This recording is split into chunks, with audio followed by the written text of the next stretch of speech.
So, this is insane.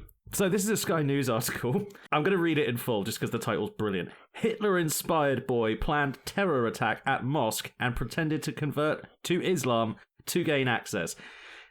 I'm not sure about you, but when I was a kid, things were a bit different. I mean, I know there's making your own fun, but like... Well, that's just taking it to the next level. It's taking it to the next level, like... Playing soldiers, but actually doing harm. And pretending to convert to Islam.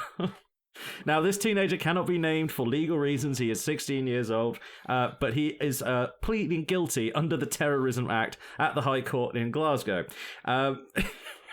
Basically, there's a mosque in Glasgow. I believe it's called the Greenbock Mosque, something like that. This young chap, this young unassuming sort of gentleman, he showed up at their door one day and he said, "Oh, I'm interested in learning about the Quran and about Islam and things like that." And I suppose I could probably do it with a Scottish accent, but I'm not sure where in Scotland he's from. So I'd probably get it wrong, and Scottish people would be mad at me. And we don't have a good track record of doing accents. Well, speak for yourself. I think my Scottish is pretty good, from certain parts of it anyway. Wow. Moving on. So, yeah, a teenage boy decides to go to a mosque and injure these nice people who took him in and were very, very kind to him and offered him, what he asked for, which was teachings about the Quran. They let him in. He was filming stuff inside. Little did they know that this genius mastermind was planning an attack on their mosque. And, these people didn't know, but somebody knew, and somebody tipped off the police. So when he arrived to carry out the attack, no one was in there. The police showed up as he was trying to force open the door. Wow. So he didn't even convert. He tried to convert, but he didn't convert. I think he was talking about converting. Like, converting to Islam is actually pretty easy. Like, there's like a thing you have to say, and that's basically it. You know, you say it in the sight of certain witnesses, blah, blah, blah. It's super easy, Most religions are. Religions are. Like, Judaism, I think, is the only exception. But converting... He did not convert in the end because secretly, this man's secret agenda was to purge the filth.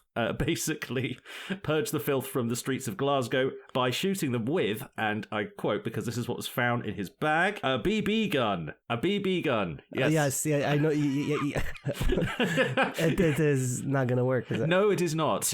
What he did have on him was a couple of ball bearings, which in the right hands could possibly kill somebody. Probably not the 16-year-old, but still, the whole idea of going out of your way to convert just so you, quote-unquote, purge the filth, because that's just horrible, man. Inside his bag, I'm going to quote here, detectives discovered a German-manufactured air pistol capable of firing BBs, as well as ball bearings, gas cartridges, which I assume were for the air pistol, BB gun, whatever, and 4 cans of aerosol spray. Not sure what that was for. They didn't even Probably it doesn't say spray paint.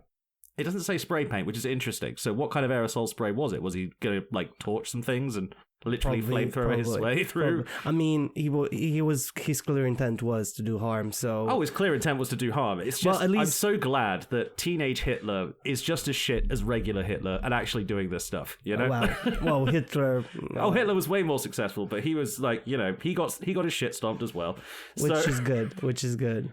So I don't... When you say, these people, they call everything they don't like Hitler. Nope. Notepads containing swastikas were also recovered before officers later found a copy of Hitler's book Mein Kampf, knives... Very poorly written book. Oh, the terrible book. Knives and ingredients for explosive substances at his house, all of which is basically illegal. You're not allowed to do that. You do think there's somebody behind this 16-year-old child, so somebody probably convinced him that this is the right way. By the sounds of it, he was a really massive fan of Anders Breivik, the guy who shot up that summer camp for kids in Norway or wherever. Yeah, man, this is why you need to do better education in this country. Because just attacking, because those people were just minding their business. They're just prayed to their God and they were happy about it, and then this kid decides to.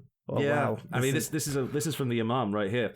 The frightening bit was that somebody was so nice and so conning, making us a fool that he wanted to convert, and we were helping him in every way and trusting him. I love the fact that this kid also probably just ruined a whole bunch of relationship they were trying to build with the whole community, He right? could have got something good out of that, you know? Like, they probably would have helped him if he said, like, hey, I've got these, like, weird views about, like, the Jews and stuff. They probably would have said, like, no, son, like, we've seen this before. Let me get you right, because I'm like, I have Muslim friends, and they're absolutely phenomenal people. Yeah. And just because we see whatever's going on in the Middle East, and everybody thinks, oh, all Muslims are bad because they're Muslim. No, that's so wrong. Islam is all over the world. It takes completely different forms in every country it's in. You know? Yeah, exactly. And, exactly. Usually, if you find a group of Muslims, even if it's like, you know, kind of an ethnic group, like the Pashtuns or something, if you find a group that's especially pissed off, it's usually for some reason like, oh yeah, well, the British stole our land or some shit like Well, that. let's not go back that down. It's true though. We kind of messed up there. Yeah, we kind of did. Probably shouldn't have drawn all those lines. But you know who did draw a line? It's probably going to be the judge for this guy. He's probably going to draw a line that sends him to some serious like therapy or let's hope he gets therapy, not just be in prison. Yeah, right? yeah. Let's hope he gets help. Juvie's not going to help this guy. He sounds like he's kind of vulnerable, if that makes sense. So he just needs guidance. So let's hope he's going to get his guidance.